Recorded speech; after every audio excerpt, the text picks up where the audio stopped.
take you back in time a little bit. It's the mid-'80s, and advertised on the Disney Sunday movie is Mr. Boogedy. What the hell is it? We didn't know, but it was advertised like mad. Anytime you turn on the TV, there was a commercial for Mr. Boogedy. So I remember watching it, liking it okay, but not really remembering much except for, well, Mr. Boogedy himself. The whole film built up his appearance, so I guess it makes sense that would leave the biggest impact. Years later, when Disney Plus became a thing, I of course saw it on there. And I just had to remember, what was the rest of the movie like? I mean, I guess it must have been boring if it wasn't in my memory for very long. Well, I put it on, and it was one of the craziest goddamn things I've ever seen. This film is amazing! It's hard to even describe why it's so great. It's just beyond bizarre. Everybody acts weird, everybody talks strange. Every little detail is so odd, it's impossible not to love it. Just look at the film's opening scene. I don't see why we have to move to the middle of nowhere with a bunch of... What the hell is this? And look at the following scene. Do those two back-to-back even look like they're from the same film? I swear, every 5 minutes that passes raises a dozen questions. But I truly mean that in the best way. This movie is so entertaining. The film centers around a family moving into an old haunted house. Where, you might ask? Lucifer Falls, of course. That sounds like a welcoming town. Just look at the guy they sent in to be the welcome wagon. Boogedy!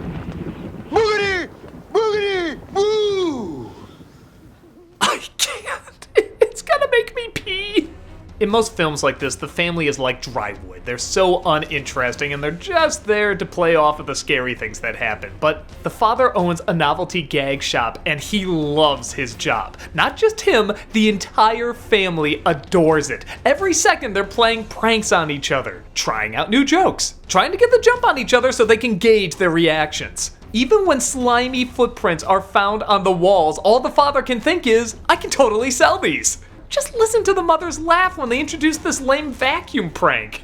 I kinda love these people. As you'd expect though, things start moving on their own and the kids go to see if there's any weird history to the house. Not only do they look into the book of records to get the information they need, but it's a pop-up book. What? What? Look at the way they shoot this flashback. Have you ever seen anything this wacky? Especially in a film that's supposed to be scary? Speaking of which, the house is apparently haunted by a man named Mr. Boogedy. The kids go tell the parents, but of course they don't believe them. However, everything starts to move right in front of them. Yeah, that's right, mummies come alive and hands start moving and, well, I guess it's time to move. Oh wait, why? Yeah, the father wants to stay, and there's no reason for it. He just likes haunted houses, I guess, so they agree to sleep in the living room or den or whatever. What does it matter? The ghosts are still gonna go in there. The movie ends with a showdown between the family and Mr. Boogedy. And I don't know, maybe it's just me, but to the film's credit, he kinda looks exactly like I imagined the Boogedy Man would look.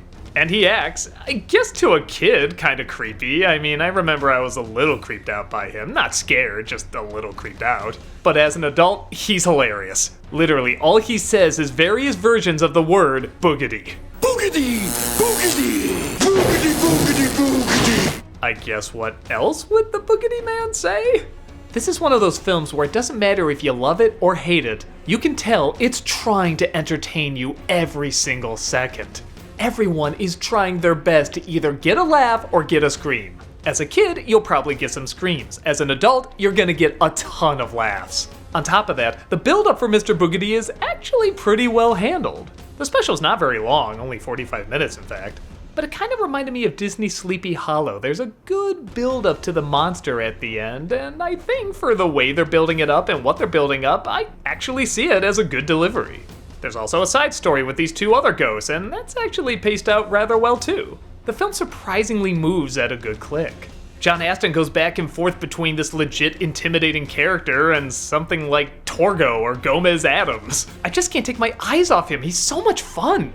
More people need to know about it, and a lot of folks have Disney Plus, so you can see it for free. Go, check it out, it's nuts, it's crazy, and it's wonderful. Whether it's Christmas, Halloween, or whatever time of the year it is, there is always a good reason to put on Mr. Boogedy.